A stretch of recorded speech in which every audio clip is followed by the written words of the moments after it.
আপনার আমার দেহটাকে মাটির গর্তের ভিতরে ফালানো হবে, মাটির গর্তের ভিতরে রেখে দেওয়া হবে।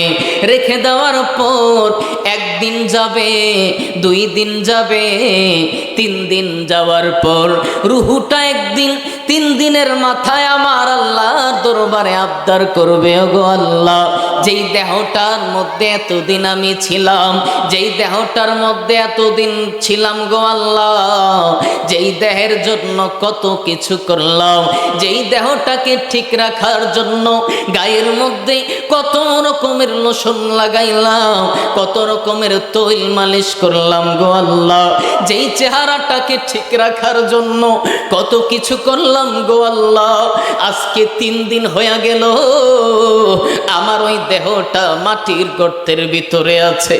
আপনি যদি একটু অনুমতি দেন, আপনার অনুমতি পাইলে আমার দেহটারে যায়া আমার কবরের ভিতরে একটু দেখা আসতাম। সুবহানাল্লাহ কি বলবেন না?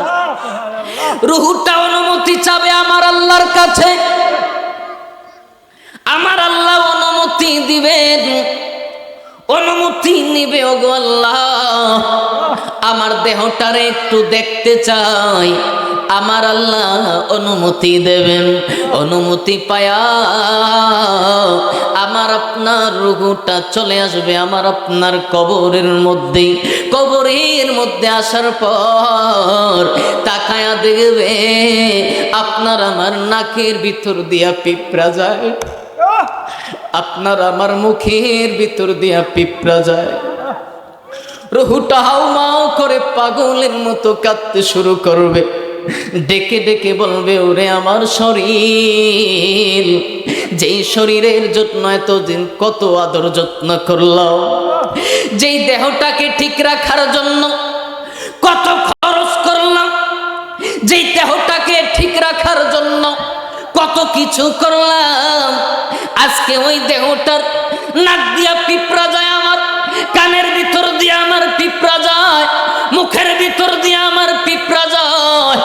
আজকে আমি আটকানোর কোনো ক্ষমতা নাই, আজকে আমি বলার কোনো ক্ষমতা নাই, পিঁপড়া সরাইবার কোনো ক্ষমতা নাই, পোকামাকড় আমাকে ছিঁড়ে ছিঁড়ে খাচ্ছে। এই জন্যই তো বলে কবি, মোহন রে তুই বেভোলা, একদিনে হবি বিয়ের ধুলা, নাকে কানে দিবে তুলা, জেনেও জানো না। বলুন মোহন রে তুই বেভোলা, একদিনে হবি বিয়ের